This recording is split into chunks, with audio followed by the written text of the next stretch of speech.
அல்லி விழியோரம் அஞ்சனத்தை தீட்டி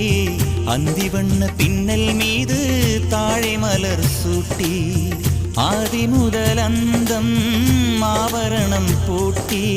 அன்னமிவள் மேடை வந்தாள் மின்னல் முகம் காட்டி கெட்டி மேளங்கொட்டிட மணப்பெண்ணை தொட்டு தாலி கட்டினான் மாப்பிள்ளை.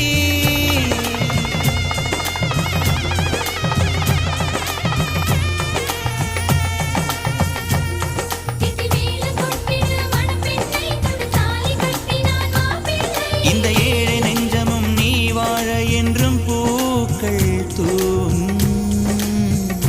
நீ வாழ நலமா